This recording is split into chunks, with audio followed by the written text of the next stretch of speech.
Eu nunca gostei muito de futebol, não sei jogar futebol, mas hoje eu respeito muito, por causa, assim, a blusa da seleção brasileira ajuda muito. Que ajuda. Todas as fronteiras, sério, todas, assim, é surreal. E aí, atravessei a fronteira, aí, por estar com a camisa da seleção brasileira, o guardinha lá da imigração queria tirar um selfie comigo. Ai, É. olha lá. E aí eu falei bem assim, eu tiro o selfie se você me ajudar a passar nas fronteiras, sem problema nenhum.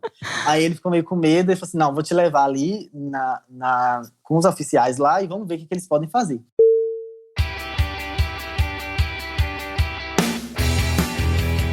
Olá, viajantes, aqui é a Manu. E aqui é o Mac, sejam muito bem-vindos ao ViajaCast. E hoje a gente tá trazendo de volta um convidado que não conseguimos terminar essa conversa, porque… A gente teve um problema técnico na gravação, né? A gente tem que interromper a gravação no meio. E a gente vai fazer até um negócio especial, a gente vai fazer continuidade. Então você pode voltar no episódio de semana passada e entender que aquilo lá é o começo dessa história que a gente vai continuar hoje. Então, recomendação, não comece esse episódio se você não ouviu o Willy contar das suas aventuras. E, claro, vou trazer ele pra conversa. Seja muito bem-vindo, Willy. Oi de volta, casal. Oi, gente. Oi, ouvintes. Estamos de volta. Vamos continuar essa saga aí, essa odisseia.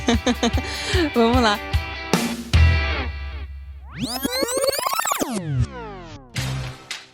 Mas antes de começar esse episódio, temos alguns recadinhos. Participe do nosso grupo Olá Viajantes no Telegram. Acesse viaja.link/grupo. Lá você entra em contato diretamente conosco e fica sabendo das novidades antes de todo mundo. viaja.link/grupo. Simples assim. E para ajudar a manter esse podcast no ar, acesse viaja.link/apoie. Com muito pouco, você nos ajuda a produzir cada vez mais e melhor o ViajaCast. Acesse agora enquanto você está nos ouvindo. viaja.link/apoie. Como agradecimento, todos os apoiadores estarão na descrição de cada episódio.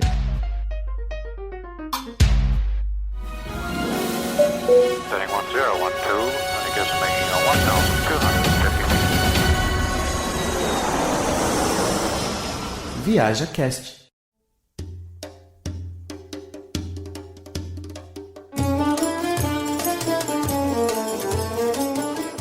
Pra quem tá chegando novo aí, eu sei que eu recomendei pra ouvir o primeiro episódio, né? Mas se você foi teimoso e continuou até agora aqui, o Willy fez um mochilão. Ele praticamente fez da Alemanha até a Índia por terra. Uma viagem que ele passou por 24 países. E essa viagem durou 1 ano e meio, isso, né? Mais ou menos? Isso, 1 ano e meio. Certo. E aí, no último episódio, a gente tava falando sobre essa saga, né? Como que foi ir pra esses lugares. O William, ele é bastante do estilo do Mac, que é aquele cara que não vai planejando nada, só vai acontecendo e vai indo. Então, pra pessoas desse tipo, a vida é uma caixinha de surpresas, literalmente. E a gente foi contando, né? Na verdade, a gente foi ouvindo enquanto ele contava por onde ele passou, o que aconteceu, e a gente tinha parado na Turquia. Então, esse episódio hoje parte da Turquia em diante. Willy, me fala, por que seu coraçãozinho bate mais forte pela Turquia? Nossa, só a Turquia, ó, já acelera. Eu amo a Turquia. Na verdade, assim, a Turquia me abraçou muito quando eu cheguei. Como eu falei no episódio anterior, depois de 3 meses intensos na Europa, foi muito intensa a viagem. E aí, quando eu cheguei na Turquia, eu fui muito abraçado, assim. Na verdade, assim, a viagem começou a ficar mais slow, assim, mais lenta. Começou a pegar o ritmo correto, eu acho. Que a gente até comentou, né, na semana passada, que quando a gente viaja a um longo período, a uma longa distância, por muito tempo, a gente tem que aprender a viver na viagem. Então, o segredo de você não pirar é você encontrar uma rotina fora da rotina, né? Uma rotina dentro da viagem, assim, você viver um dia a dia, você começar a se comportar ou a viver como um local, por exemplo, nos destinos que a gente vai. E na Turquia eu comecei a aprender isso, né? Porque apesar de ter tido várias experiências incríveis no leste europeu, na Europa, mas foi muito corrido, assim. Eu visitei poucas cidades, eu não parei para explorar um país assim, específico. Foram, sei lá, nem lembro mais quantos países foram, mas em 3 meses foram vários, assim, 8, sei lá, 10. E aí, na Turquia, não. Então,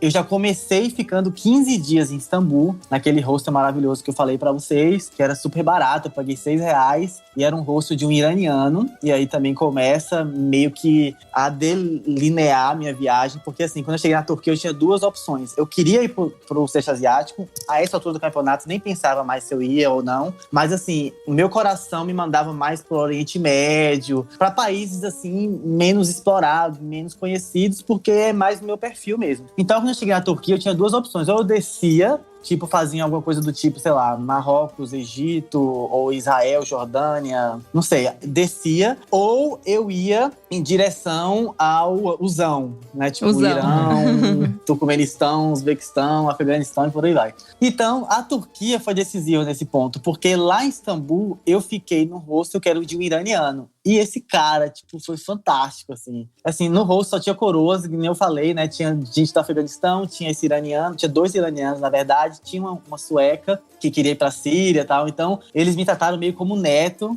Tudo que eu fazia era errado, não sabia fazer nada. Eu não podia, o que era ótimo, porque eu tava super cansado. Então, eu não podia cozinhar, não podia limpar, não podia fazer nada. Porque eu não sabia fazer nada, então eles faziam tudo por mim.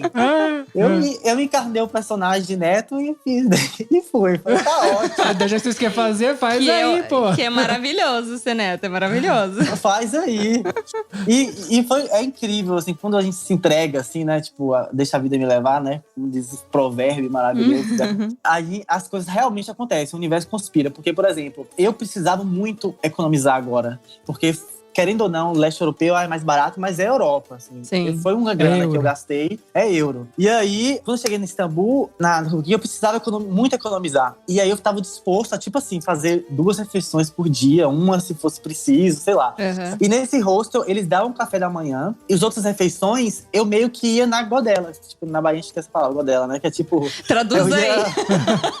eu nem sei explicar o que é godela. Tipo assim, eu ia pegando o que a galera ia me dando. Então, eles cozinhavam muito, porque não eram turistas. Eu acho que eles sempre iam pra lá passar um tempo, sabe? Tipo, aposentado. Uhum. E aí, eles cozinhavam. Ia na feira orgânica, comprava peixe. Aí fazia peixe frito à noite. Aí me chamava. Aí, fiz uma sopa, não sei o quê. Então, eu ia meio que comendo o que eles comiam, assim. Então, eu economizei. Você acabou nem gastando, então. Gastando direito. Eu, tipo, nem 15 dias em Istambul, eu economizei muito, porque eu não ia em museu, nada disso pago. Eu ia bater perna, então, assim, tipo, conheci Istambul inteira, só andando, então não gasta nada isso. E outros lugares que eu fui que não eram turísticos, eram eles que me levavam.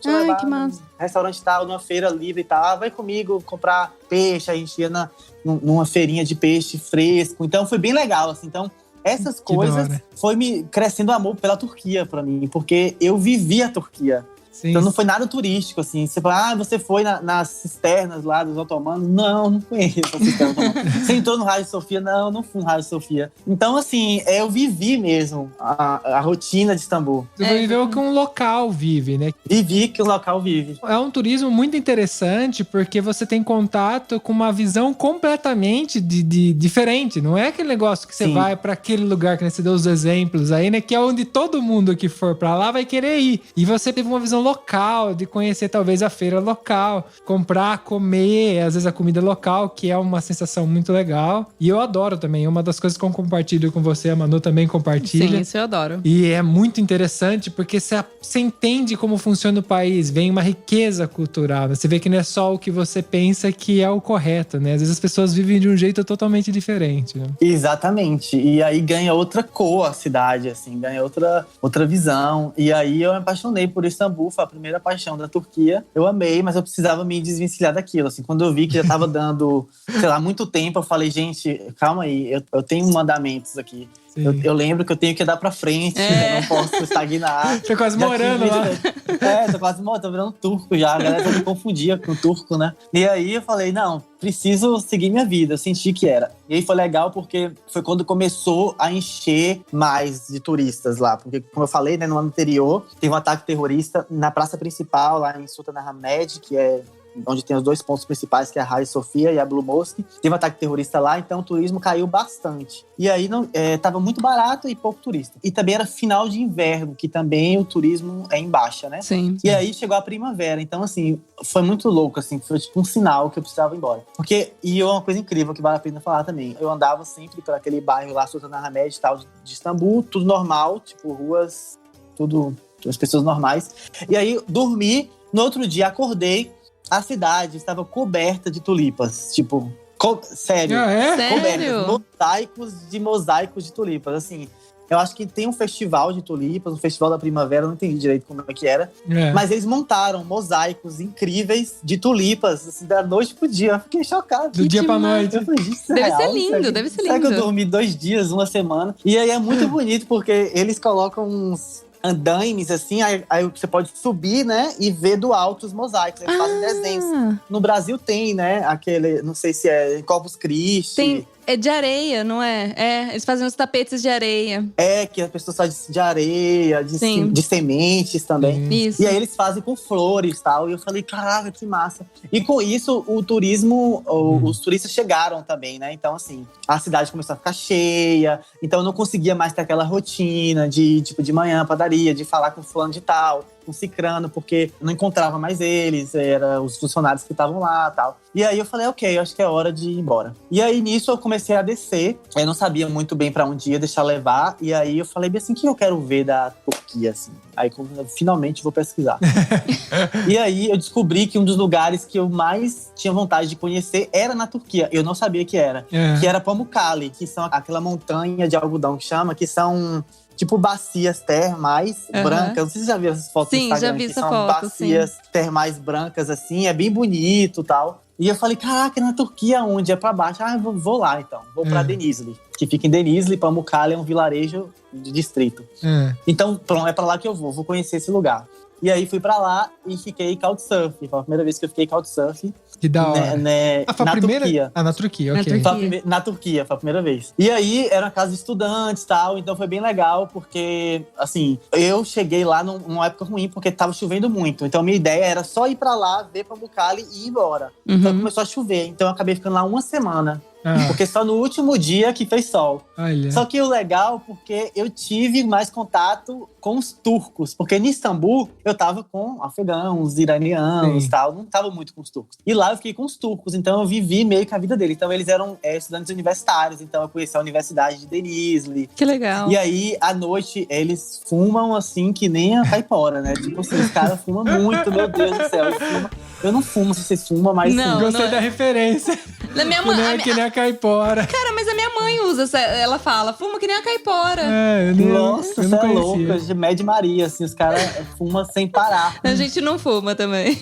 E aí, eles têm a mania do balcony, né? Tipo assim, os apartamentos do balcony, que é a varanda. E aí, eles falavam assim, balcony. Aí, tipo, não sei, tava no meio do nada, alguém falava balcony. Aí todo mundo parava o que tava fazendo, ia pra varanda fumar. E aí, fumava. E os menininhos novos, assim. Ah, é o nome pra varanda? É balcão, deriva de balcão. Não, mas aqui em italiano é balcone. É balcone. Deve ser, né? Tipo, parecido, não sei. Sim, sempre tem uma fonte ali. Sempre tem uma ligação. Tem. E aí, eles chamam balcony. Aí, eles vão pro balcony e aí fuma. E fuma no carro, fuma na rua, fuma dentro de casa, fuma tudo. Eles fumam muito. E você fuma por tabela, né? Por osmose, virei fumante. Eu nem ligo mais, assim. Antes de viajar, a gente fala, gosto de cheiro de cigarro, não sei o que e tal. Hoje em dia, você pode falar na minha cara, eu dou risada. Foda-se.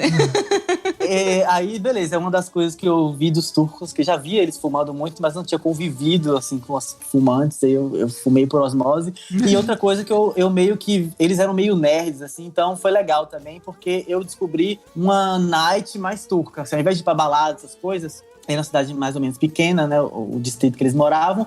Eles iam para uns bares que jogavam um jogo chamado OK. Eu não sei explicar esse jogo, mas é como se fosse um de palavras, assim, caça-palavras. E aí você tem que fazer... Até hoje eu não entendi a regra desse jogo. Eu sei que é um bar. Vai todo mundo pra esse bar, geralmente são mais homens, não vi quase nenhuma mulher, não vi nenhuma mulher, na verdade. E aí são várias mesas, assim, e aí vários coroas, gente jovem, todo mundo sentado nessas mesas, como se fossem mesas de poker, só que joga esse jogo OK. E aí, de longe, tipo, esse bar mesmo que a gente foi, é todo de vidro. De longe você vê uma fumaça em cima, assim, e a galera embaixo. Tinha 3 camadas. As pessoas vão lá e a fumaça. Assim. Gente. E aí passa até de madrugada jogando, e eles fumando e rindo, jogando esse jogo e tal. E eu achei massa aquilo, assim. Eu não entendi muito o jogo, eu aprendi depois. Tentei jogar, perdi, porque quando você perde a rodada, roda a mesa, né? Então eu nunca ficava parado numa mesa só. O que foi legal também que eu conheci e conversei com várias pessoas. E os turcos são muito gente boa, assim, são muito abertos, eles amam o brasileiro. Que legal. Então, assim, eles são muito legais, solícitos, hospitaleiros. Que da hora. E aí eu comecei a ter mais cuidado com o turco, essa vida da Turquia, e comecei a gostar mais. Então minha paixão foi crescendo. Saí de lá, fui para Selçuk, porque eu descobri que Éfeso, tipo, é lá. Tem uma cidade chamada Éfeso, que é antiguíssima, até quem é cristão, é uma cidade que tem na Bíblia, Éfeso. Uhum. E aí eu descobri que era lá, as ruínas, é uma das cidades antigas, assim, das mais bem conservadas do mundo e tal. E eu falei, cara, eu tô aqui, velho, eu tenho que conhecer esse negócio. Tô aqui, né? Vou aproveitar. Tô aqui, vou aproveitar. E aí fui pra lá, fui conhecer Éfeso, foi uma experiência incrível, porque novamente era baixa temporada, então tava vazio, então eu pude explorar, conhecer a cidade toda. Não tinha guia, então eu meio que inventei a história na minha cabeça. Essa é boa. Cara, Tipo, isso aqui eu acho que é isso. Entendeu? Tem uma Éfeso real e uma Éfeso que eu criei. eu costumo dizer que o mundo é mais divertido na minha cabeça. Então, provavelmente o seu também é. Então, eu compartilho dessa teoria. A minha Éfeso é muito legal, assim, aconteceu várias coisas. E aí, de vez em quando vinha um grupo, eu colava com eles, aí eu conseguia entender um pouquinho do que eles estavam falando. Ah, essa coisa é isso, essa coisa é aquilo. E aí aprendi um pouco da história de Éfeso, zoando assim, mas eu aprendi um pouco do que eu ouvia assim, e também que tinha as plaquinhas lá conversando. E aí tem uma história engraçada nessa Éfeso, porque assim, aí me falaram, o cara falou bem assim, brasileiro, aqui em cima, tipo, subindo esse morro, tem a casa que Maria morou. Maria, mãe de Jesus, depois que Jesus morreu, um dos discípulos levou ela pra esconder, porque eles ficaram muito famosos, né? Então, pra se esconder da fama, digamos assim. Aí, eles se isolaram nessa casa, que foi uma das últimas casas que Maria morou. Uhum. E aí, você é brasileiro, você deve ser católico, cristão, alguma coisa assim. Eu falei, sou cristão, vale a pena você conhecer lá. Aí eu falei, vou lá, então. Aí tinha duas opções, ou de táxi, que era um absurdo, tá? Os caras estavam cobrando $25, táxi, sempre mete a faca, né? Falei, não, subindo esse morro aqui, beleza, vou andando. Vou de a pé. É logo ali, é logo ali. Eram apenas 7 quilômetros, eu não acho 7 quilômetros muito, mas era 7 quilômetros de subida no asfalto. Nossa. E o sol, assim, rachando, velho, tipo assim, na metade do caminho, eu falei, velho, que ódio. Era barato, os $25. Não vale a pena, velho. Aí eu falei, meu Deus, o que eu tô fazendo aqui? Mas tava na metade do caminho, né? Eu falei, não vou. Nem cristão eu sou. Então, tipo, não vou voltar agora. Vou pagar essa promessa, chegar lá, acender umas velas, pedir ajuda pra me voltar. Cheguei, conheci a casa pequenininha e tal. No fundo, valeu a pena, porque eu pisei na casa que a mulher lá pisou, né? Mas assim, Sim. me arrependi. Adoro gente sincera. Aí, na volta, negociei com um taxista, chorei e tal, e ele fez bem baratinho pra mim. Eu acho que eu paguei, tipo, R$25 pra voltar. Ok. E aí teve até uma confusão nessa volta, que ele me enganou, e eu briguei com esse cara. Mas assim, se eu for contar essas histórias, a gente vai longe. Só fala disso. Teve essa confusão aí. E aí, de lá, eu fui para o meu primeiro trabalho voluntário. Então, assim, eu uso duas plataformas. Uma é o Workaway, sim, e o outro é o Worldpackers. O Worldpackers, inclusive, se vocês me permitem, posso fazer um merchan aqui, tem um cupom de desconto. Manda ver. Pode, manda ver. Dá o link pra gente seu, a gente coloca aqui embaixo na descrição. É por isso que eu gosto desse casal, tá vendo? Por isso que é parceria. Amigos de infância. Dar o link, então, vou dar o link pra eles, pra vocês. O Worldpackers é uma plataforma de trabalho voluntário que você se inscreve lá, você paga anualmente e você tem direito a escolher trabalhos voluntários pelo mundo todo, inclusive no Brasil. E aí eu tenho esse cupom de desconto que você ganha $10, né, de desconto, e eu também ganho $10. Então, se você faz a inscrição, eu também ganho. Aí é bom pra todo mundo. Um mochileiro ajuda o outro. Exatamente. Aí eu fiz o meu primeiro trabalho voluntário, literalmente, o meu trabalho voluntário eu nunca tinha feito assim nesse esquema, né? Eu já tinha trabalhado voluntário na África, mas aí é outra história. E aí eu fui pra uma fazenda, um ecofarm. É uma fazenda autossustentável, tipo uma chácarazinha, e eles também são hotel, são hostel. Mas só como era baixa temporada ainda, tal, então não tinha nenhum hóspede, só tinha voluntários mesmo, e a gente mais que trabalhava no campo, assim, tipo, na horta dele, né? Ajudando a colher, a plantar, tal. Então foi uma experiência incrível. E foi muito legal porque eu tava convivendo com turcos de um jeito diferente. Sim. Então, assim, a gente tava isolado na fazenda e era em Fatih, era em Turgu 3, em Bodrum, que é uma cidade da costa sul da Turquia muito famosa. Como eu falei antes, A construção da Turquia é incrível, assim, é como se fosse a Grécia, mas muito mais barato. Porra, Então aí tem é- as mesmas casas brancas com janelas azuis, tem o mesmo olho turco, que lá do outro lado é olho grego. Tem as praias do Mediterrâneo, do Mar Egeu, tipo azul, cristalino. Só que é 5 vezes mais barato. Inclusive, de Bodrum tinha barcos que ia pra Santorini, pra, sei lá, as ilhas da Grécia por R$ 33. Tipo, R$ 33 você pagava um barco dele e ia pra Grécia. Nossa, é de graça. É, de graça. Falei, gente, não compensa ficar na Grécia, fica na Turquia. E aí, foi muito legal, porque era um paraíso e tava vazio de turistas, assim. Então, eu fazia meu trabalho, que era, tipo, colher laranjas. E aí, depois que eu fazia esse trabalho, ajudava a fazer o café da manhã. Ia andando pra praia, assim, e ficava na praia lá, vazia, tipo. Então, foi um momento muito reflexivo, pude colocar as ideias no lugar. Aprender, reaprender. E você passou quanto tempo? Eu passei um mês, você Um vê. mês. Tipo, tanto que eu falei no meu Instagram, gente, cuidado, se vocês virem pra cá, é um buraco negro. Assim. Você entra no ciclo vicioso. Eu não conseguia sair, passou um mês, eu não vi. Tipo, eu realmente fiquei perdido dentro dessa dimensão, assim. Então, e aí eu vou até aproveitar esse gancho que você falou que ficou perdido, porque no episódio anterior, você até falou que você estava fazendo as contas e depois você foi ver se você fez as contas erradas, né? E aí eu queria que você contasse pra quem tá ouvindo. O Mac não sabe, porque você escreveu pra mim, então só eu sei disso. É. O que aconteceu com essa conta errada aí? Deu ruim, né? Exatamente, tá vendo? Tipo, Turquia. Porque também, assim, eu sou de humanas, né? Então, assim, cálculo não é muito minha praia. Não exija matemática. Não exija muito. Então, assim, quando você entra na Turquia, você tem 90 dias de visto. 90 dias. Na cabeça do cara de humanas, no caso a minha, 90 dias são 3 meses. Então, assim, simplifiquei o cálculo na minha cabeça. Quando o cara carimbou, eu falei, ok, tenho 3 meses. Só que 3 meses não são 90 dias. Então, eu tava contando como 3 meses. Tem esse tempo que eu fiquei perdido, tipo um mês. E aí, quando eu saí de lá, comecei a viajar, fiz outros trabalhos voluntários também. O famoso trabalho voluntário no barco pirata foi lá que eu comecei. Sim. Depois fui pra Capadócia, fiz um trabalho voluntário num hotel de caverna. E deve ser bonito também, Capadócia, hein? Nossa, esse trabalho era muito complicado, muito difícil, muito... Porque o meu trabalho era voar de balão pra tirar foto. Era isso. Puta merda, que inveja! Ai, que difícil! Ai, sacanagem! Nossa, eu sofri horrores, assim. Não recomendo, galera. E eu aqui, inocente, querendo perguntar se você tinha conseguido voar de balão. Ai, que boba Nossa, eu. aqui, pra você ter uma ideia, a cidade onde a gente morava antes, aqui em Mondovì, também é conhecida por balão na Itália, né? Aham. E é super famoso, né, o de balão. E a gente também louco pra andar de balão, só que a única opção que a gente tem é pagando e custava, acho que 250 euros pra você fazer um rolê. Era caríssimo. Olha a inveja que eu tenho de você. E a gente não fez, obviamente, né? Custa caro. Aliás, quanto que custa, mais ou menos? Você tem essa noção? Você sabe, né? o preço? 250 euros. Jura? É padrão. E você foi de Aham. graça. Puta merda. É um cartel. É 250 euros. E assim, na baixa temporada, por exemplo, agora, eu voltei pra Turquia, né? Passei a lua de mel, digamos assim, lá. É. E aí, agora tava mais barato, porque, tipo, cada pandemia, não sei o quê. Eu acho que a gente achou até de 80 euros, não foi? 180 euros. Então, tava, tipo, 180 euros. Ainda é caríssimo. Ainda é caro, Mas é. geralmente é 250. Eu acho que se você achar por 80 euros, é melhor tomar cuidado, que é um balão, né? Então, vai te dar um Não sei. bexiga, né? Vai que tá com manutenção lá, meio mal Não feita. recomendo. É passagem não só de recomendo. ida, não tá inclusa a volta. Não, e o massa desse trabalho voluntário é que era num hotel, né, e tal, e aí ele tinha um hotel caverna, então a gente virou uma família, foi muito legal, assim. Ele é Numa, o nome dele, e aí tinha uma chinesa também que tava morando lá há pouco tempo e tal. E aí a gente ficou muito próximo, porque a gente, por exemplo, toda manhã, porque os voos de balão saem no nascer do sol, né?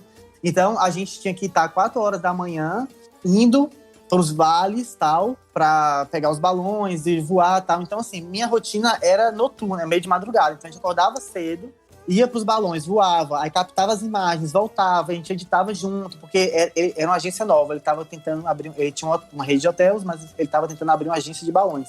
E ele queria material pra divulgar na internet, não sei o quê. Então a gente ficou muito junto e a gente ia pros vales. E aí foi muito legal também, porque ele ficou encantado com o estilo de vida, né, que eu levava. E essa chinesa também, que legal. também era assim, era meio nômade. Então levava a gente pra conhecer os lugares diferentes lá da Capadócia, tipo outros vales distantes, outras cidades. Então foi incrível. Puta merda. Ele tinha barraca, que ele tem...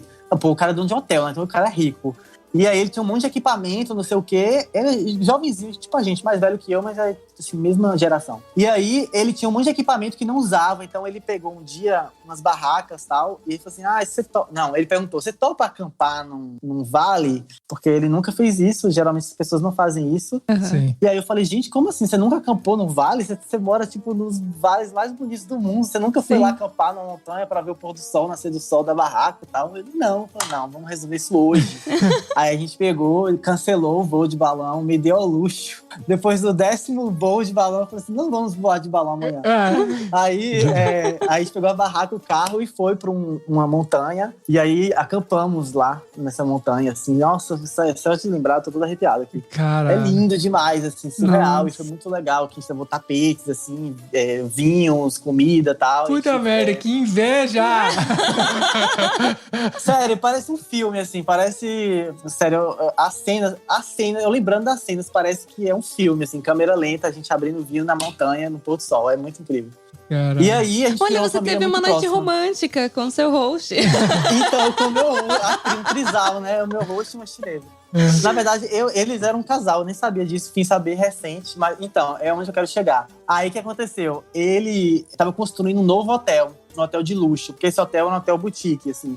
Não era de luxo, era bem massa, mas não era de luxo. E ele tava construindo um hotel de luxo. Aí ele me levou pra visitar esse hotel de luxo, tava construindo, me mostrou, até filmei, tem um vídeo no meu canal do YouTube, eu mostrando esse hotel em construção. E aí ele brincou comigo, ele falou, porque ele já sabia que eu namorava, né, Sara? Aí ele falou assim, no dia que você casar, você pode vir passar a lua de mel nesse hotel aqui, vai estar pronto. Não pode brincar, na verdade, né? Não fala isso, né? Já tinha 7 anos que tava construindo esse hotel. Assim, aos poucos, porque é bem artesanal, é uma parada, assim, surreal. Ele fez dentro de uma caverna esse hotel, é tudo lapidado, assim, a cabeceira. Que Sério, massa. é uma coisa assim, é lindo mesmo, lindo mesmo. E aí ele brincou, ele falou assim, quando você casar, você pode vir passar a lua de mel aqui. Aí eu casei em novembro, tudo conspirou pra me voltar pra Turquia, né? E aí eu liguei pra ele, eu falei assim, Numa, tô indo passar minha lua de mel no hotel, tô sabendo que você já inaugurou, a promessa tá de pé. Aí ele, não acredito, tá de pé. Ai, que aí, massa. quando a gente voltou pra Turquia agora, a gente foi pra Capadócia e ficamos no hotel dele 10 dias. Num quarto que ele separou pra gente, tipo, suíte lá com banheira. Ricos. Chão aquecido, desde a caverna, riquíssimo, dias de glória.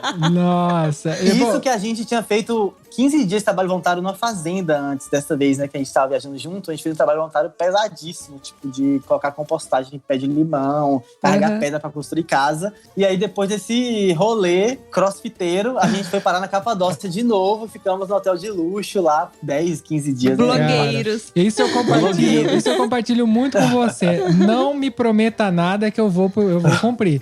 Se você, não me promete. A gente um host nosso, né? Não oferece que eu aceito. A gente sempre fala isso. Só pra você ter uma ideia também, a gente conheceu um cara em Milão, ele falou, vocês não querem ir na minha casa de praia, lá no sul da Itália? Ele era aqui do norte, lá do sul da Itália. Eu tô indo pra lá. Aí a gente, vamos ver. Corta a cena, alguns dias depois a gente chegou lá embaixo, lá e passamos também uns 10 dias. 10 dias com ele lá na casa da praia. Chegou com um isoporzinho, uma cadeira de plástico. Não convida não, você convidou a pessoa errada. Mas depois disso, eu sei que você e a Sara qualquer dia bate aqui na porta de casa, que eu convidei já, né? Então, já me fizeram um convite pra ir na Itália, assim, já estamos comprando a passagem. Inclusive, hoje a gente viu o preço aqui da passagem, Paulo. Inclusive, eu queria dizer ao vivo que estamos chegando na próxima segunda-feira. Toca a campainha de fundo, né? Abasteçam a geladeira, por favor. Pode ficar tranquilo. Isso não é um problema. A gente vai deixar tudo pronto pra você.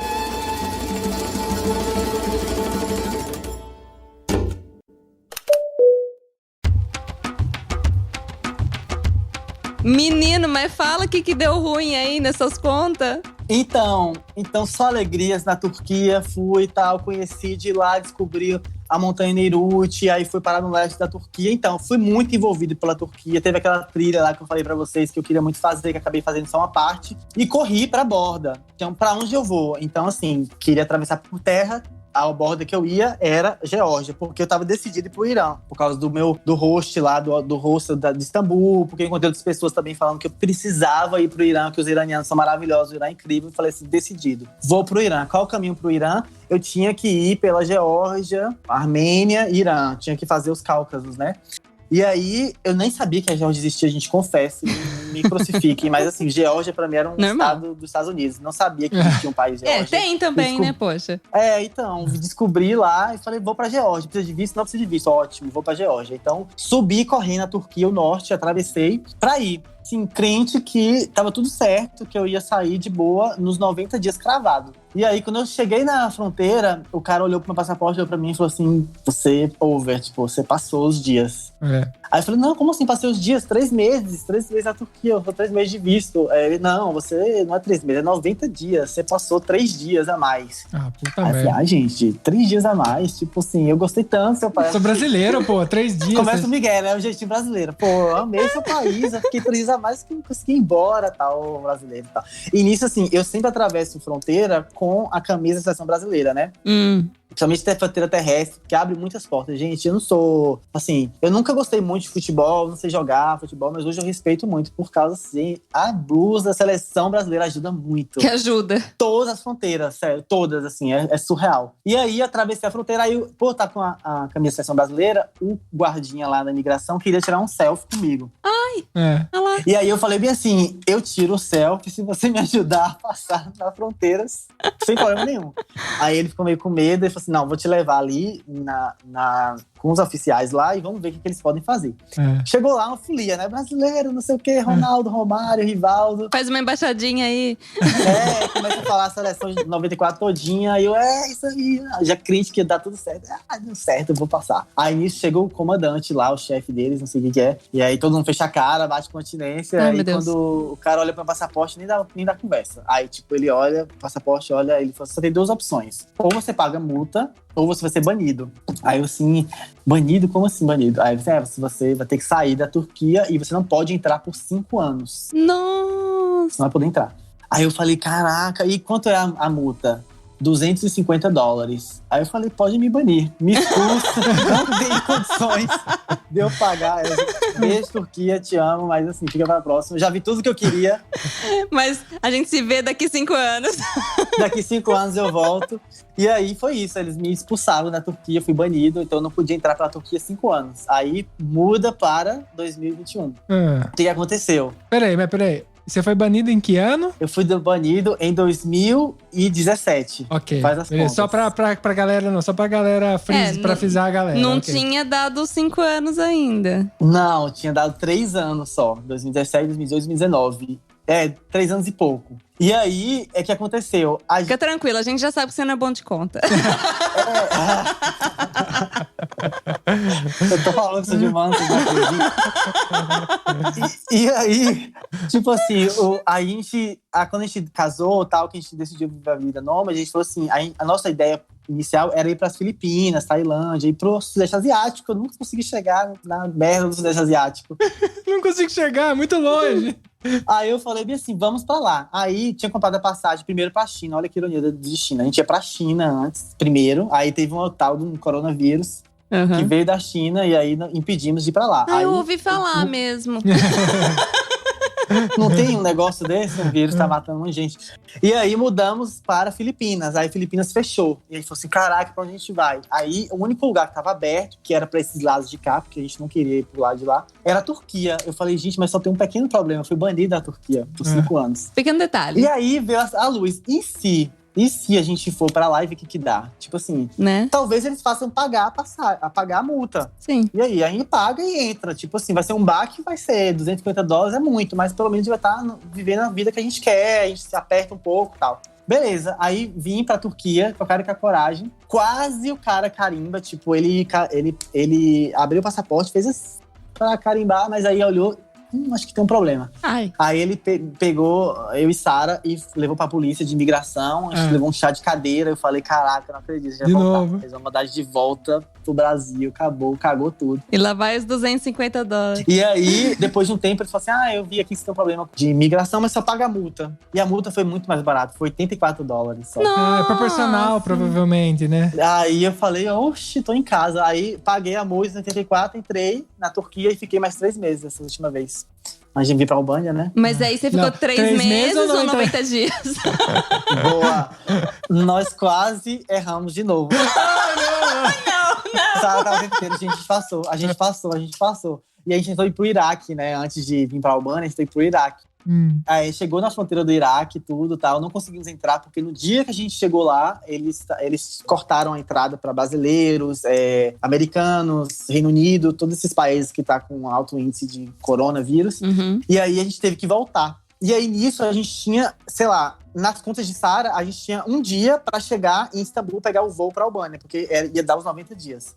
E aí eu acho que foi muita sorte, porque como a gente reentrou na Turquia, eu acho que eles começaram a contar do zero. Sendo que 90 dias são assim, dizem que é 90 dias a cada 180 dias. Então, assim, teoricamente, a gente estourou nossos 90 dias. Sim, Só depois de 180 dias que a gente poderia entrar novamente e ter mais de 90 dias. Mas eu acho que na confusão lá, de ser uma imigração, talvez que não tá acostumada com brasileiro, não sei.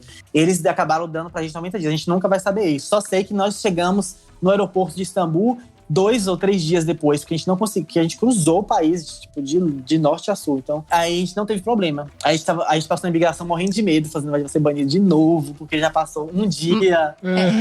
Mas vocês também brincam com a sorte, né? Coração na mão, aí o cara de boa, carimbou, ele mandou a gente embora. Falou, ufa, eu não vou. Porque seria muito. Nós já pensou, tipo, se eu fosse barrado de novo, ia ser muita burrice. Muita e burrice, aí foi essa a história. Então, tipo, fui banido da Turquia, eu carrego isso no meu currículo. E, cara, você falou assim que você foi pros Zãos lá da vida. Eu, quando penso nesses Zãos, primeiro que eu não conheço esses países. Não conheço nenhum Zão. Não, no sentido assim, eu não sei o que eu… Tipo, por exemplo, se você falar Turquia, na minha cabeça vem balões. Se você fala Itália, vem a comida italiana. Então, assim, no caso desses Zãos que você falou, que você até pode citar alguns países que fazem parte desse roteiro aí que você fez, eu não tenho a menor ideia do que esperar desses países. Então, eu queria só que você fizesse um resumo, assim, se é possível, né? Resumo. Porque eu entendo que tem muita informação e tal, mas assim, o que esperar, o que tem pra ver nesses lugares? Massa, assim. Vou sintetizar muito mesmo, porque cada um desses países daria pra ter um episódio do seu podcast só falando sobre eles, porque Imagino. É muito rico, assim. E é uma pena que são pouquíssimo divulgados e tem um estereótipo muito grande, né? Porque a gente coloca o Zão em si numa caixa só. Então todo mundo é árabe, todo mundo é terrorista, os países são todos desérticos, um calor desgraçado e perigosíssimo. Sim. E na verdade, eles não são nada disso. A começar que não são árabes, né? Então, tipo assim, cada um é oriundo de um povo, tem suas paisagens riquíssimas. E o principal, que é o que todo mundo tem que saber, assim, que toda oportunidade que eu tenho, eu falo sobre isso, eu enfatizo esse aspecto. As pessoas são maravilhosas. Sério? Assim, o Irã, especificamente, é o povo mais hospitaleiro que eu já vi na minha vida. Que da hora. É assim, é surreal, assim, não tem como explicar em palavras o quanto eles são hospitaleiros. É uma coisa que você nunca vai experimentar em nenhum outro lugar do mundo, a não ser no Irã, assim. A nível das pessoas estarem… Você tá andando na rua, em casa, e as pessoas estarem tipo, welcome to Irã, bem-vindo ao Irã. E te chama pra casa delas, e te dá comida, e te dá chá o tempo inteiro. E as pessoas são bastante curiosas, te tratam assim como se fosse rei. Tem até uma palavrinha que eles usam muito lá. Eu me esqueci agora, gente, eu sou um péssimo viajante. Assim, minhas informações são tudo na minha cabeça. Mas tem uma palavra… Tamo junto, eu nunca lembro também. Taruf, lembrei. Tá vendo? Eu não sou tão ruim assim. Taruf, que é quando eles dizem que eles sempre… Quando eles te oferecem alguma coisa, você tem que esperar eles oferecerem a segunda ou até mesmo a terceira vez, porque eles sempre oferecem por educação. Então, por exemplo, eles falam, vem pra minha casa. Aí você fala, não, obrigado. Aí eles, não, vem pra minha casa. Não, vem. Aí na terceira ou segunda vez você aceita, porque é verdade. Eles querem realmente… Boa informação. Vou anotar. Porque é o Taruf que chama. E aí, se eles oferecem uma vez, ou 2 vezes, 3 vezes, Taruf, é verdade. Eles querem realmente que você vá. E eles ficam falando isso 10 vezes, então eles sempre querem que você vá. Então eles são muito carinhosos. Você aceitou alguma de primeira vez, assim? Tipo, convidou sua Tudo de primeira.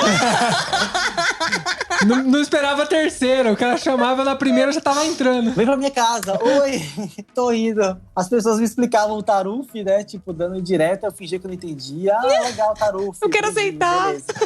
Quer comida? Quero, vamos lá.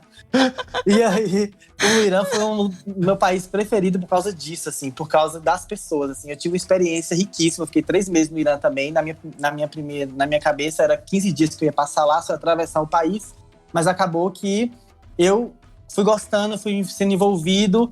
Fiquei 1 mês no Irã, renovei o visto, outro mês, renovei o visto, acabei ficando 3 meses no Irã. Então, o Irã é sobre pessoas. Assim, poderia falar das paisagens, poderia. Norte, uma coisa montanhosa. Sul, outra coisa. Praias de areia colorida. O centro, deserto, assim, é uma paisagem tipo o Brasil, assim, super diversificada. Que demais. Aí teve o Azerbaijão, que foi muito legal também, que foi antes do Irã até, né? Que quando eu atravessei a Geórgia, eu resolvi ir pro Azerbaijão porque tinha a Armênia. Então, assim, Armênia e Azerbaijão tem conflito.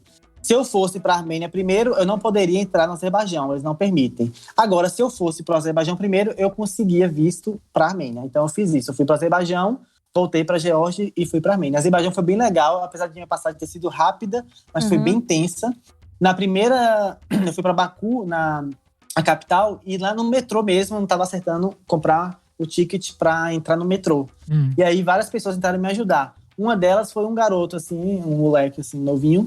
E aí ele acabou me convidando para ir pra casa dele. Que eu falei pra ele que eu não sabia ainda o que eu ia fazer lá no Azerbaijão, tava meio perdido. Aí ele me convidou pra conhecer a família dele. E eu conheci a avó dele, a mãe, o pai, foi bem legal. A mãe dele fez vários pratos típicos pra me cozinhar. Gosto. Cozinhou vários típicos pra me conhecer.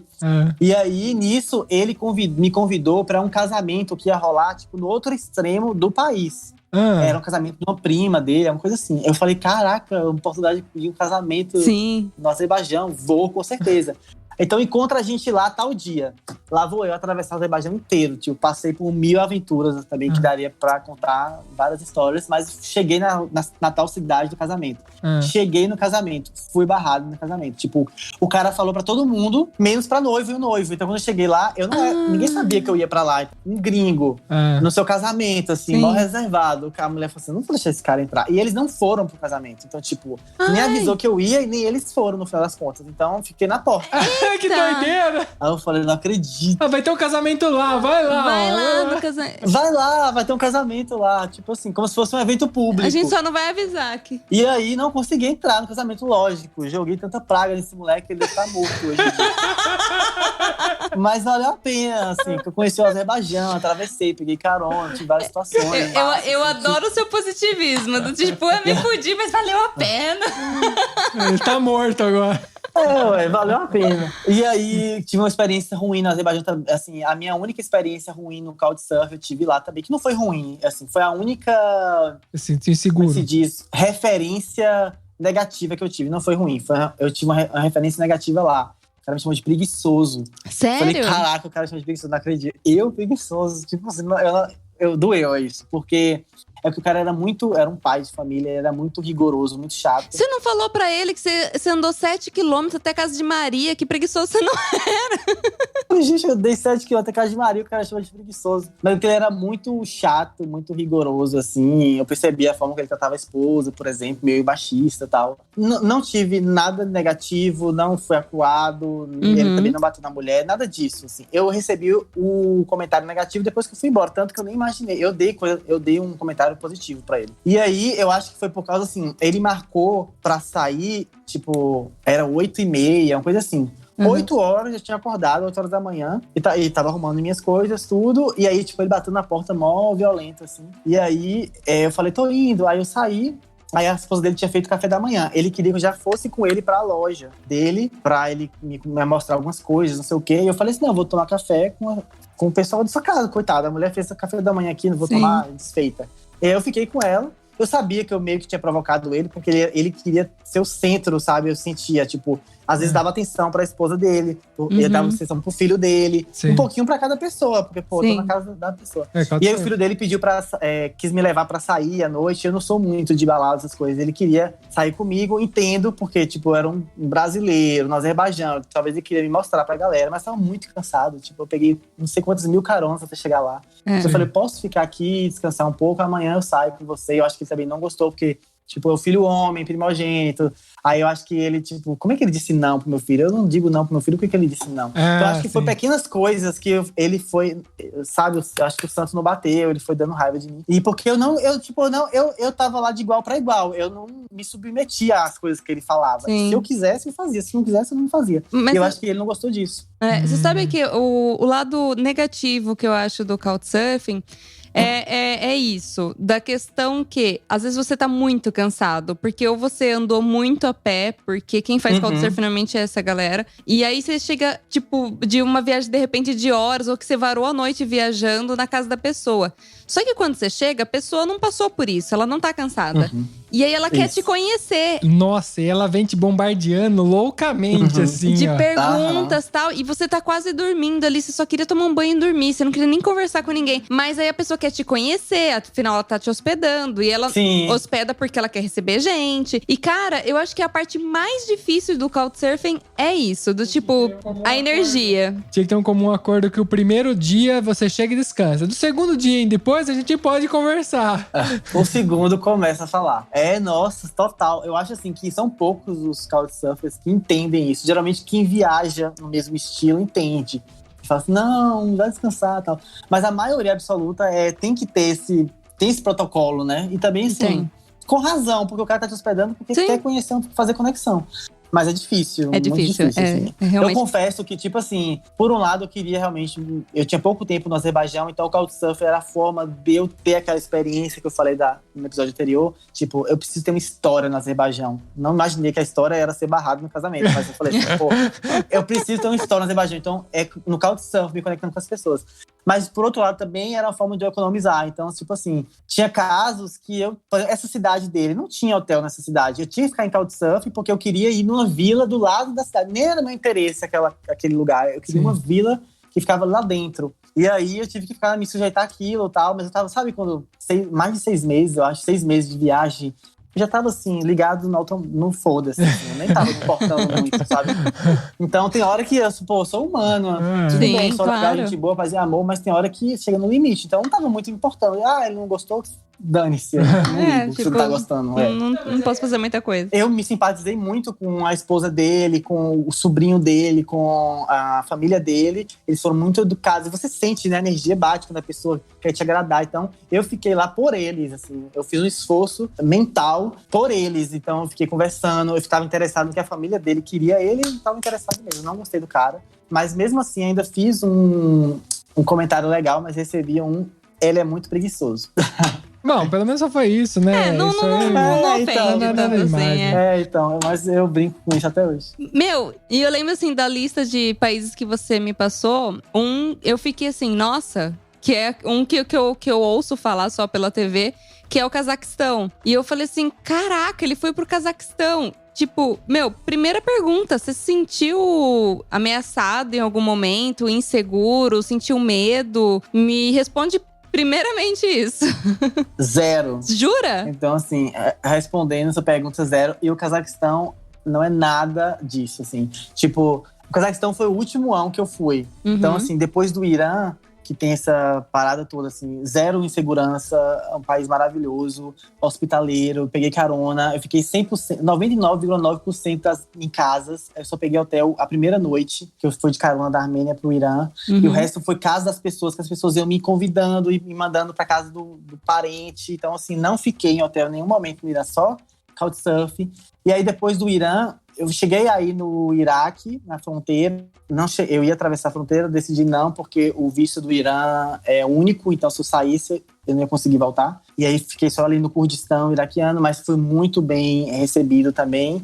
E aí, decidi ir pra cima. Então, Turcomenistão, Afeganistão, Quirguistão, Tajiquistão e, por último, Cazaquistão. Meu plano era esse.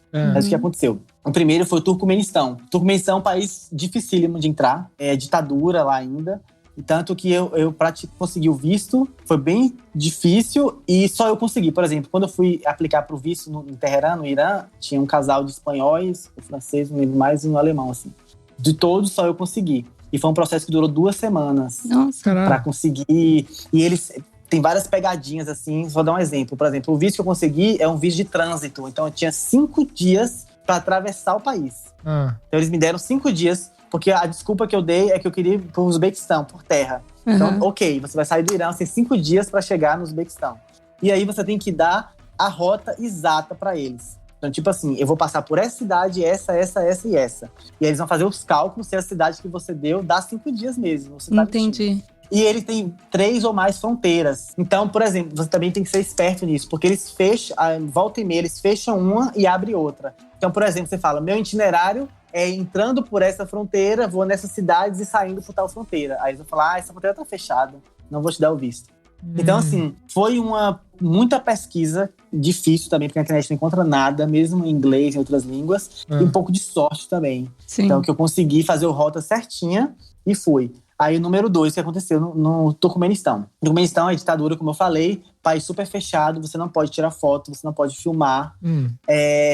E ainda tem uma coisa forte, é que a fronteira é muito perigosa, dizem. Assim, os relatos que eu li, apesar de antigos, na época, relatos antigos, era tipo assim, que eu tinha que ficar pelado na fronteira, que eles revistam tudo, revistam a memória, revistam o computador, revistam tudo, pra ver se você tirou alguma foto, algum registro. Eles são bem turbulentos. E também é a chamada caminhada do inferno, porque, por exemplo, como o Turcomenistão ele é isolado, então ninguém pode chegar no Turcomenistão, ninguém pode entrar no país. Então a fronteira do país até o Turcomenistão, ele não pode encostar um país no outro. Então eles se isolaram. Então é 1,8 km, tanto na entrada quanto na saída. Tem quase 2 km no deserto. Então se você quer entrar no país por terra, você tem que andar por esse deserto 2 km até chegar na imigração, na outra imigração.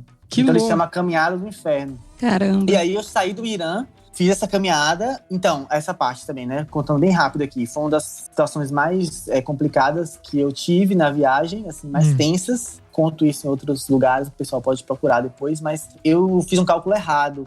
Eu peguei um trem, isso na saída, né? Do Turcomenistão para o Uzbequistão. Eu peguei um trem que eu calculei pelo Maps.me que era 300 quilômetros da última cidade, Turcomenabad, para o Uzbequistão. Só que, na verdade, era 30 quilômetros até a fronteira. E aí, eu cheguei muito cedo. E aí, chegou de madrugada, o taxista me abandonou na fronteira. Tipo, eu não vou meu Deus. te esperar aqui. É muito perigoso, se vira. E eu falei, cara, pelo amor de Deus, não, eu preciso. Não me deixa. Fica aqui comigo, eu pago. Porque se ele ia atrasar tudo, se ele voltasse pra cidade, voltar pra lá. E eu acabei de mochileiro também. Eu poderia ter feito isso, mas, tipo, o orgulho não deixou. Eu falei assim, eu quero voltar pra lá pra depois pagar de novo, tipo, 4 viagens. E aí ele, tipo assim, vai lá ver ali. Aí eu convenci ele a dar a volta, porque um portão tava fechado. Aí ele deu a volta pelo outro. E aí ele falou assim, vê se tem alguém ali. Aí ele acendeu o farol bem alto. Aí, tipo, tinha uma casinha de uma guarita. Aí ele acendeu o farol bem alto, quando eu tava lá. Aí alguém saiu, um cara armado, saiu de lá. Ele deu a meia volta e foi embora. E, Ai, filho da puta! Ai, caramba. Aí eu, desgraçado. Fudeu. Aí parece um soldado, assim, tipo, de uniforme da União Soviética, assim, uma parada bem maluca. E aí, armado. E aí, eu já abri a camisa logo, tipo, mostrei o passaporte. Brasil. Me cagando de medo. E aí, o cara, tipo, teve um espanto, assim, baixou a arma, falou, Brasil, brasileiro. Aí, Que porra você tá fazendo aqui? ótimo, graças a Deus, sou brasileiro. Aí, o cara abriu um sorriso, ele, brasileiro, que massa, brasileiro. Aí, ele falou assim, falava um pouquinho de inglês, que ele é mais novinho, e falou assim, olha, a fronteira tá fechada, só abre 9 horas da manhã, mas eu não posso deixar você aqui, você não pode ficar aqui em uma zona militar, então você vai ter que passar. Eu vou deixar você passar, mas vai ter um problema, você vai ter que acordar todos os soldados e todos os guaritas até chegar no Uzbequistão. E eu falei, meu Deus do céu, esse povo não tá acordado não, gente, ninguém trabalha. E aí ele falou assim, certeza, eu tava dormindo, os outros estavam também, né? E ele falou assim, você tem que ir acordando o pessoal. E aí, imagina, velho, tipo assim, eu tô num lugar, não tinha avisado ninguém sabia que eu tava atravessando o Turcomenistão, porque eu não queria falar pra preocupar as pessoas. Sim. Então, tipo, se você me matasse, se me abatessem lá, Ninguém nem vai saber. nunca ia saber. E aí, mas não tinha perigo, sabe? Isso é a questão. Tipo, o perigo estava na minha mente, porque ele me tratou bem. Eu não senti que ele ia me matar ou fazer alguma coisa comigo. Não eram corruptos, não me pediu dinheiro. Mas na minha cabeça, era a morte. Tipo assim, eu ia morrer ali e ninguém não quer saber. Cada um ia matar você. Sim, porque você só vê isso na TV, né? E eu falei, velho, eu tenho que atravessar. Eu não gosto nem de ligar, eu tenho esse problema. Não sei se você tem esse problema também. Eu não gosto de ligar pras pessoas. Eu tenho, sabe, não é uma vergonha, eu não sei dizer. É uma coisa que… Pra não incomodar, não gosto de incomodar. eu não quero incomodar. Imagina acordar soldados. Soldado armado, né? No meio do não. nada. Armados. E aí, eu fui acordando um por um, já com o passaporte. Tipo, eu bati na porta e mostrava o passaporte. O cara acordava no susto, levantava a arma, lógico, né? E aí, ele viu o passaporte e me deixava passar. E nisso foi. E aí, passei por último. Eu já tinha colocado o cartão de memória eu tirei o cartão de memória da câmera, coloquei fotos, tipo, da Turquia, do Irã. Uhum. E o cartão de memória que eu tinha tirado algumas fotos do Turcomenistão, coloquei no sapato. E aí, tipo assim, burrice, porque no raio-x ia pegar e tal. Sim. Mas aí vem a parte boa, que a gente não sabe, né? Que a gente fala assim, nossa, como as coisas acontecem, como tem que acontecer. No começo a gente não entende, mas pra frente a gente sabe que é proteção. Porque, por exemplo, por eu ter passado de madrugada, todas as máquinas estavam desligadas. Então, por exemplo, eu não passei pelo raio-x, eles revistaram bem porcamente minha mochila. Tipo, eles abriram assim e tal, olhou a câmera, viu algumas fotos, tal, passou e pediu uma selfie, porque eu tava com a camisa da seleção Brasil. Pra variar. E aí, quando eu passei pelo raio-x, não apitou nem nada, sendo que eu tava com 2 cartões de memória no sapato. E aí, foi bem tranquilo. Então, assim, era realmente pra eu ter passado naquele momento. Só que na hora, eu não tava preparado emocionalmente pra aquele momento. Sim. Porque, como vocês lembram, eu falei que a minha cabeça, quando eu saí do Brasil, era passar 1 ano, né, na estrada. Uhum. E chegar no Sudeste Asiático. Então, eu completei 1 ano de viagem no Turcomenistão. É porque eu não contei os detalhes dessa viagem, mas eu fui parar, eu desviei completamente da rota que eu falei pra embaixada. Eu fui parar no deserto, e eu acampei no deserto de Darvaza. Eu me vi a capela de Darvaza. É proibido ir pra lá. E aí, mandou quando eu saí do Turcomenistão… Não, total. É proibido, eu vou acampar. Eu vou falar. E no Turcomenistão, você tem que ter registro de todos os lugares que você vai. Então, assim, você tem que ficar em hotéis que são… tem aval do governo, porque você tem que ter o registro. Quando você sai, você precisa apresentar o registro, que é um cartão de todos os dias que você ficou. Então, eles têm lá. O Willy falou que é 5 dias passando por essa cidade. Então, vamos ver se ele tem registro em todas essas cidades. Eu não tinha esse registro de nada, só do primeiro dia. Nossa. Então, tipo assim, aconteceu 1000 coisas no Turcomenistão. Em 5 dias, parece que foi 1 mês. Mas aconteceu 1000 coisas. E aí, eu tava todo cagado, porque eu tava todo errado. E aí, eu acho que psicologicamente também, foi muito ruim. Porque quando completou 1 ano, eu fiquei muito feliz, assim. Eu extravasei, assim. Eu acho que eu me desarmei, sabe? Sim. Sabe como eu completei minha missão? Olha onde eu tô, tipo aqui no meio do Turcomenistão, no deserto, cara. Meu Deus, consegui, sabe? Tô no ápice, tô no topo da pirâmide de Maslow. Não sei quem faz administração, Márcio. Sim. Cheguei no máximo da minha realização pessoal. E aí eu meio que desarmei, assim. Eu acho que eu não tava psicologicamente preparado para essa fronteira. Então foi muito baque pra mim. Eu lembro que quando eu saí, quando eu atravessei, assim, cheguei no Uzbequistão, aí o cara do Uzbequistão, o soldado, o general lá, me tratou muito bem, me deu lanche, que eu acho que ele sentiu que eu tava travado. E aí eu falei, pedi pra ir no banheiro. Quando eu fui no banheiro, eu fiquei, tipo, uns 40 minutos chorando, assim, agachado. Bonitinho. Foi horrível, assim. Eu achei que eu ia morrer, de fato. Sim. E aí, me recuperei, aí consegui entrar no Uzbequistão. E o Uzbequistão é maravilhoso. Então, assim, primeira coisa, sobre estereótipos. O Turcomenistão não tem nada a ver com as imagens que a gente pensa. O Turcomenistão, apesar de ser ditadura, tudo, mas tanto o Turcomenistão, o Uzbequistão, o Cazaquistão, eles são mais para asiáticos do que para árabes. Então, assim, eles têm mais olho puxado, a pele é mais amarelada. Então, ele é mais esse estereótipo do que o estereótipo de terrorista que a gente pensa. Sim. O Turcomenistão, pra você ter ideia, Ashgabat, a capital, ela é toda de mármore branco. A cidade inteira de mármore branco. Que da hora. Com detalhes de ouro. É uma parada, assim, absurda, sabe? Jura? Nossa. O ditador é maluco. Então tem uns monumentos, assim, uns cavalos. A primeira vez que o Turcomenistão abriu pro mundo foi nas Olimpíadas Asiáticas. E aí, para mostrar que ele é bom, né? Que o ditador sempre quer que o país fechado mostre que eles vivem bem lá, né? Sim. Ele fez um estádio de mármore.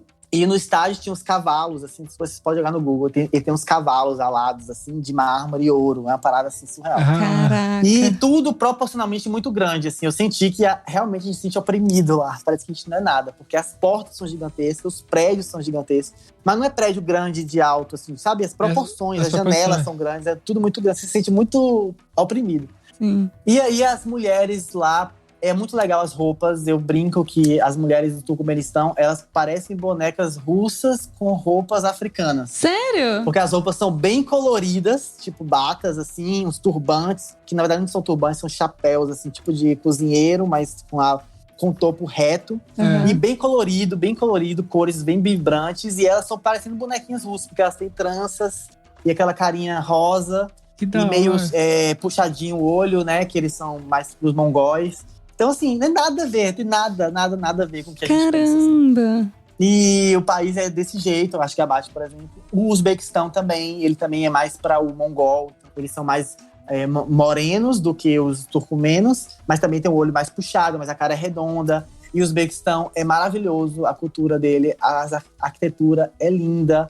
Parece estar dentro de um cenário de um filme de época, assim, sei lá, bíblico, uma parada assim, porque os homens ainda usam túnicas coloridas. Que da E tem hora. muito sinarete, que são tipo cisternas grandes, assim, todo trabalhado na pedra. Então é muito bonito, o país é lindo. E era ok tirar foto, filmar nesses lugares? Era ok, né? O Uzbequistão era de boa, a galera é bem legal também. Ah, então quem tiver curiosidade, tem aonde essas fotos? No meu Instagram. No seu Instagram. Então vai lá no meu Instagram, ok. Ei Mãe Tô Vivo. Procura lá. Do Turcomenistão deve ter poucas fotos, tem só da cratera de Darvaza, porque as fotos da cidade, das pessoas, eu apaguei, porque foi uma história que aconteceu. Eu fiz amigos lá, esses amigos me levaram pra conhecer um lugar, e aí lá eles extrapolaram. E aí a polícia chegou e, tipo, pra proteger eles, eu dei a minha câmera e aí eu tive que apagar todas as fotos. Ah, entendi. Por causa que eu fiquei com medo de fazer alguma coisa pra eles e tal. Foi uma confusão, assim. E aí eu realmente vivi um mês em 5 dias no Turcomenistão. Foi uma loucura. Que legal. Mas valeu, assim. O povo de lá também é maravilhoso. Novamente, as pessoas que fazem o país. Não é o governo, não é fronteira, não é cultura, não é religião, nem nada.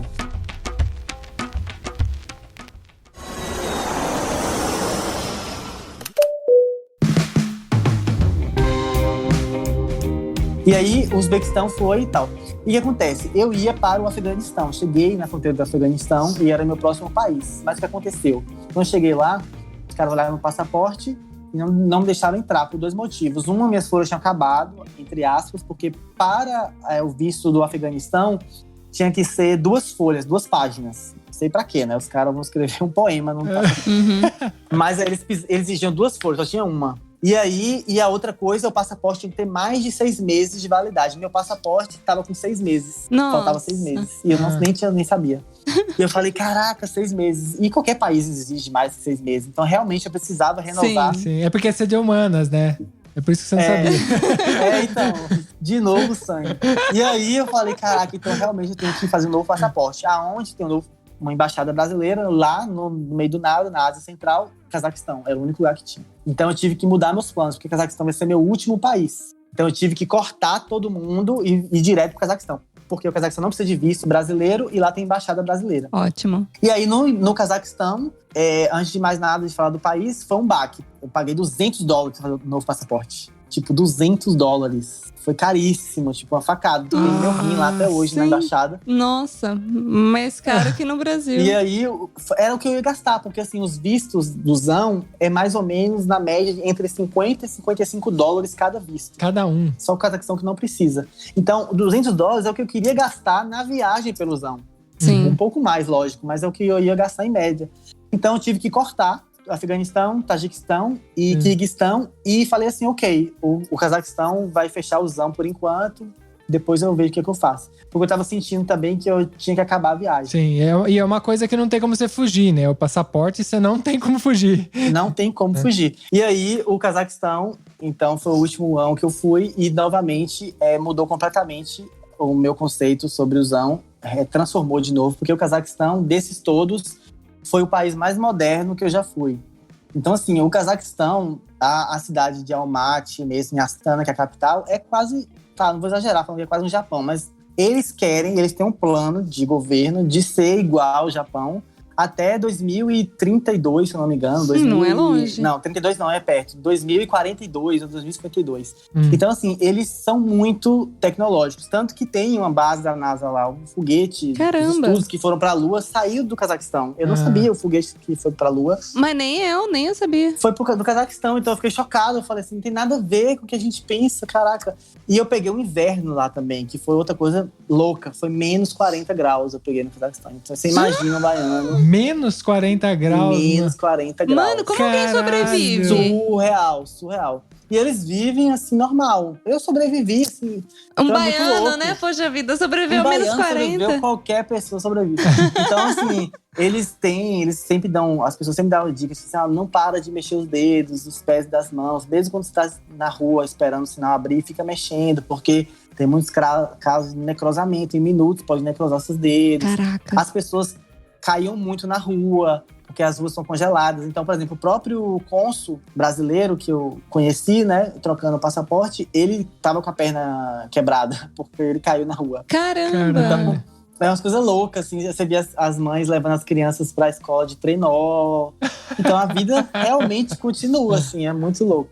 Nossa, imagina. O Cazaquistão eu nunca imaginei que… Não, é muito doido, assim. Não tem nada de deserto, de frio. E eu tenho muita vontade de voltar no Cazaquistão, porque parece ter paisagens muito bonitas, porque eu vi tudo congelado, mas eu tive a oportunidade, por causa de Couchsurfing, essas coisas, de conhecer algumas vilas, assim, que tem florestas e tal. E pela estrada eu já ficava maravilhado, são montanhas muito bonitas. E eles mesmos me contaram que, por exemplo, a Holanda é conhecida pelas tulipas, né, tal. E as tulipas da Holanda vêm do Cazaquistão. Então, tipo assim, não são holandesas, eles exportam. Tudo vem do Cazaquistão, você descobriu no fim das contas. Tudo vem do Cazaquistão. Do foguete da Lua, a tulipa, é tudo do Cazaquistão. É tudo mentira, o resto do mundo.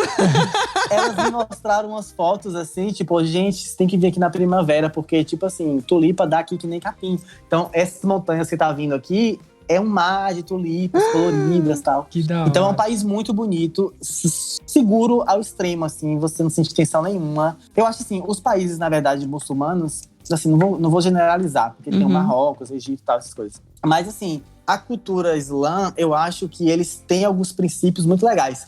Tem os extremos, assim como também os cristãos têm extremistas, todo mundo tem seus extremistas, mas assim, eu acho que uma coisa positiva do islamismo, eles têm uns princípios, assim, muito claros, eles seguem muito à risca. A honestidade, por exemplo. Então, assim, você não vai ser assaltado no Irã, você não vai ser assaltado no Uzbequistão, você não vai ter roubo, porque é um crime, assim, hediondo pra eles não admitem. Talvez, assim, não sei, um assédio, talvez de uma mulher, mas não sei até que ponto é o assédio. Já conversei com algumas meninas que viajaram sozinhas, talvez uma cantada na rua, mexer, oferecer tapetes e vacas pra você, casar com ele, mas eles têm um limite moral, entendeu? Sim. Isso é muito legal. Então, assim, você não sente tensão em nenhum momento. Eu tinha cidade que eu chegava de madrugada, ligava o celular no Google Maps e ia me guiando. As pessoas me ajudavam. Ninguém pedia dinheiro, não tem pedinte, não tem mendigo, não tem sujeira. Então, assim, eles têm os princípios morais muito bons. Então, assim, são países muito limpos, muito bonitos, de pessoas muito honestas. Então, assim, questão de segurança, você não vai se sentir inseguro nesse país. E o Cazaquistão, entre todos, é o mais moderno, assim. Eu acredito que em alguns fatores, até mais moderno que o Brasil. Olha só. Bom, é uma coisa que a gente nem imagina, É surpreendente. Tinha shopping de holograma. Tem um shopping lá que é um holograma, de holograma. Assim, eu vou fazer só um comentário sobre isso que você acabou de falar, porque eu li o livro da Malala.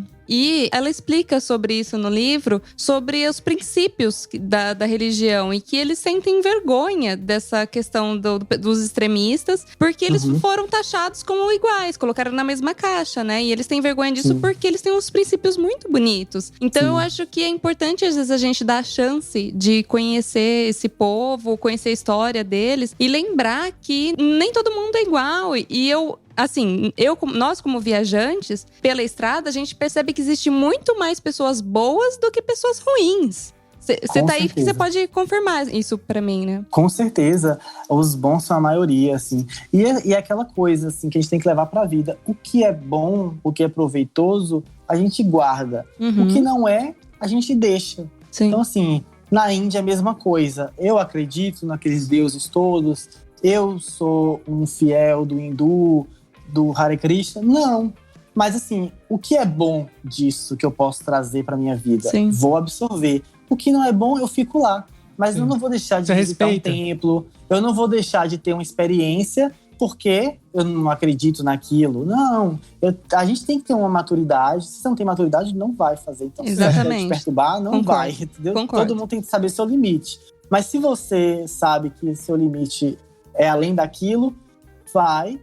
experimenta e o que for proveitoso para você fica, o que não for deixa lá. Tipo, a Índia, para mim, é um grande paradoxo, assim. As pessoas têm uma ideia, assim, extrema da Índia, né? Ou é um lugar místico, assim, surreal, e que sua vida vai mudar, é uma viagem transcendental. Vocês já foram pra Índia, mas... Não, ainda não. As pessoas têm essa ideia. Ou sua vida vai mudar na Índia, porque você vai virar um guru, sei lá, uma parada assim, vai transcender seu espírito.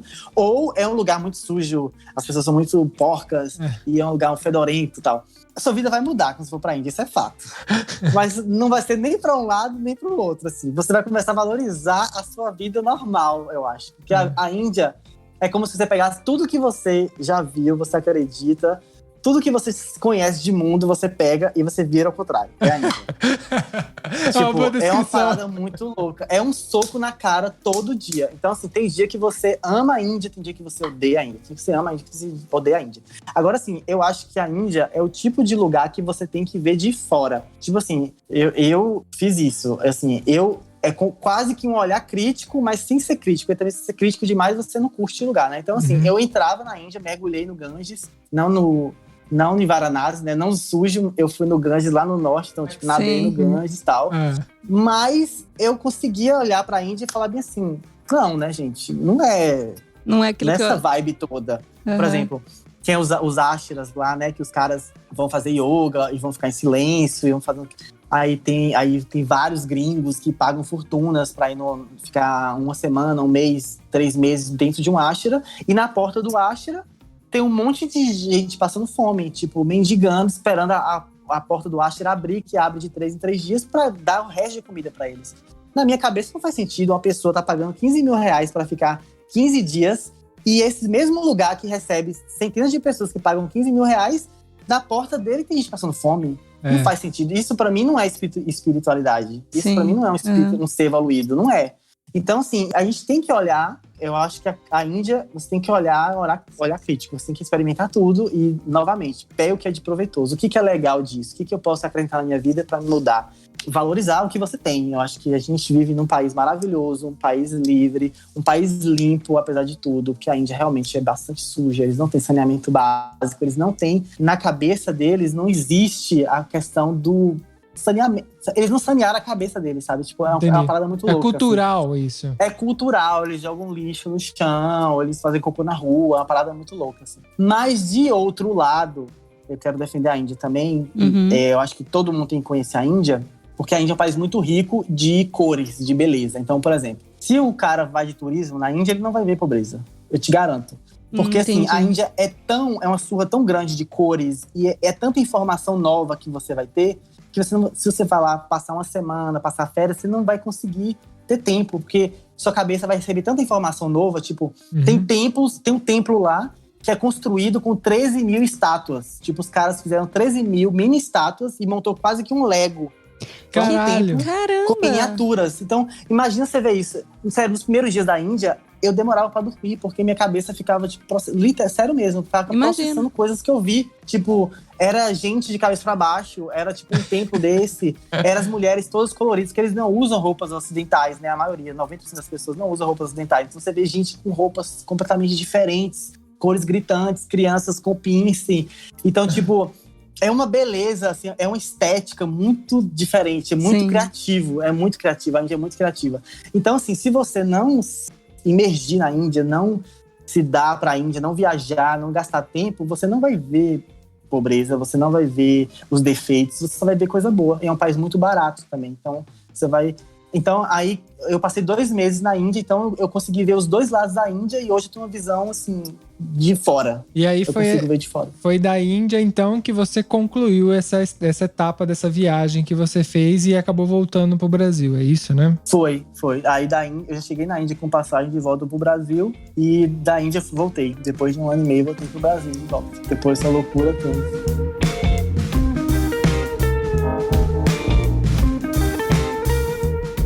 Bom, a gente juntou em 2 episódios pra ter uma ideia, pra você que tá ouvindo, ter uma ideia desse mochilão, porque até pra você entender que quando você faz um mochilão de se jogar no mundo, que nem ele fez, que nem a gente tá se planejando pra fazer depois desse Covid, né? Cada dia vai ser uma somatória de informação tão grande que a sua vida vai mudar completamente, queira ou não queira, né? Você não tem muita opção. Se você se jogar, você vai se tornar outra pessoa no final. Então era uma ideia que a gente tinha de querer mostrar essa história dele. A gente pode futuramente pegar, se você tá ouvindo, tem curiosidade de um dos lugares e talvez fazer um negócio mais dedicado a um dos países, tal, ou até falar de outras histórias dele. Se você já acompanha ele, chegou aqui, fala assim, ó, fala tal lugar, a gente combina com ele, ele é muito legal, acho que não vai ter problema. E era isso que a gente queria fazer, mostrar essa história, porque, nossa, a gente fica aqui do outro lado ouvindo, né, com os olhinhos brilhando. Não, ninguém vê, mas a gente fica assim, fica com a boca aberta o tempo todo, até cãibra, né? Tipo, porque fica assim, nossa, sério? Espero que você também que esteja ouvindo agora esteja com essa mesma sensação, que esse é o intuito do nosso podcast hoje. Eu vou fechar esse programa com uma pergunta. Diga. Como que era o Willy antes desse mochilão e como que era o William 1 ano e meio depois dessa viagem aí? O que mudou pra você? Em você? Eu era um cara normal. Hoje eu sou um pouco quebrado. Hoje eu não sou normal, não. Eu sou bem maluco. Sérios problemas psicológicos. Adoro! Não, é uma pergunta muito difícil, eu não sei, assim. Cada dia eu descubro mais. É engraçado, porque Mark falou essa questão de você vai para um mochilão e você se transforma, né? Você não volta a mesma pessoa. É verdade, mas você só descobre isso quando as situações chegam até você. Então, teve muitas lições que eu aprendi na época que eu passei por aquilo como um perrengue. Às vezes chorava, às vezes ria. Mas eu só fui saber que eu me amadureci depois que eu passei situações no meu cotidiano. Então, tem situações que eu passo hoje que eu tomo uma decisão ou eu me comporto de alguma forma e depois eu paro e penso, foi por causa daquela situação que eu passei na viagem, foi por causa daquilo, foi por causa de tal pessoa me falou aquilo. Então, assim, você vai se transformar realmente, não tem como, né? Se você sai do lugar, você já não é a mesma pessoa. Mas é um processo que vai demorar a vida inteira pra você entender o que você passou, assim. Só com a maturidade. Sim. É só quando você olha pra trás. Só quando você olha pra trás. Olha pra trás. Você não vai entender... É só quando você é colocado em situações que você age de uma forma diferente do passado. Na caminhada você não percebe, mas a hora que você estiver lá na frente, você olhar pra trás e fala, agora eu entendo. Você fala né? assim, o velho Willy… não ia fazer assim. Reagiria de uma maneira. O Willy de hoje reage desse jeito. Desse jeito. Você envelhece. Eu acho que você envelhece, assim, sei lá, talvez 50 anos em 1 ano e meio. Amadurece, né? Amadurece. Mas agora eu falo pra você, você envelhece de experiência e rejuvenesce na pele. Porque quando eu tive as minhas experiências de mochilão, todo mundo olhava pra mim e falava, mano, você tá muito novo, você tem cara de criança, sabe? Deu uma revigorada. É verdade. Mas a cabeça, avançou pra mais que meu pai, né? Eu tava com a cabeça muito mais velha. Caducando já. Willy, muito obrigada por você ter compartilhado essas histórias lindas. Eu amei ouvir sua história. Eu ficaria aqui, acho que a noite inteira te ouvindo contar, porque… Gente, vocês não estão vendo o Willy, mas corre lá no Instagram dele ou no YouTube. A gente vai deixar até o link aqui na descrição do episódio. O William é aquele menino de riso solto, então ele fala sorrindo. Eu adoro conversar com gente que fala sorrindo. Então, assim, que prazer mesmo de recebê-lo aqui. Espero recebê-lo outras vezes. Provavelmente o pessoal vai começar a pedir, você falar, fala melhor daquele país, fala melhor do outro. Então, já fica esperando aí um novo convite. Espero que você aceite de novo. Vou aceitar sim. Muito obrigado pelo convite. Sério mesmo, adorei conhecer vocês e tô disponível. É só me chamar que eu volto aqui. Ok. Temos um programa? Temos um programa. Tchau, tchau, galera. Um beijo. Tchau, tchau. Tchau, gente.